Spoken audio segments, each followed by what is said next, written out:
Hi everyone, and welcome to a new series of videos we're going to do for you based on a little bit of instruction. Hopefully we're going to be able to save a shot or two around the golf course for you. And we're going to start off with some chipping situation. And one of the great difficulties people do have, and they talk about it on their scorecard, is continually taking 3 or more shots, having done the hard work of got to the green in the first place and 1 or 2 shots, then taking 3 or 4 more shots to get up and down.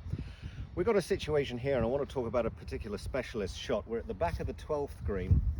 I'm just on the fringe grass here, and this gets pretty fast moving down this slope back down towards the flag. Anything that's come above the hole here, you're faced with a pretty tricky little shot back down at it again. Now, one way of playing this shot is simply to putt it. The difficulty about playing that sort of shot is you've got to hit the ball firm enough to go through this thicker fringe grass. Obviously then it's got a fair bit of pace on it, and it can easily just shoot on past 10-12 feet, and that's where the difficulties arise. So chipping is definitely the right sort of shot in this situation, but we want to vary it a little bit. We want to keep the pace of the ball under control. Now, if you play a conventional chip shot from this position with your normal conventional grip, that allows for a certain amount of wrist hinge into the shot, and therefore applies a certain amount of speed to the club head.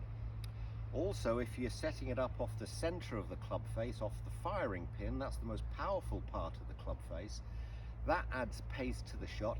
So it's very simple to get this sort of situation, and you're trying to be quite delicate with it, but suddenly it comes off the club face fast, it's down the slope, and I got all sorts of problems coming back from there. So we've got a variation on that shot, and it's what I call the putting chip from the toe end of the club. Let me explain. Ideally, you do use a different grip with your putter than you do for your conventional shots with woods and irons.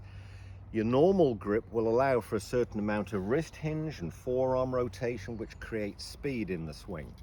A putting grip is placed much more down the length of the hand, which tends then to lock the wrists out. It prevents them from hinging, and that's exactly what we want with a putting stroke, and it's what we want on this shot, so it reduces the speed. I want to build in another little element there, which is going to keep the ball pace under control, and I'm going to hit this off the toe end of the club. So I'm not going to use the most powerful part of the club in the center. I'm setting this up off the toe end of the club with my putting grip, and I'm going to strike the ball off the toe end of the club. Now, doing it like that, we've now got control over the pace of the shot. The slope then takes it down, and I've got control over pace and distance. So I can get up and down in 2 from these situations more often than not. I've even got a chance of maybe even holding it. But hopefully I'm taking out of the equation the chance of taking 3 or more shots from this sort of situation. Give it a go when you're practicing around the putting green. Like I say, ideally you do have a different grip on your putter than you do with your conventional clubs, and that's the grip to use rather than the powerful wrist and forearm rotation of your conventional grip.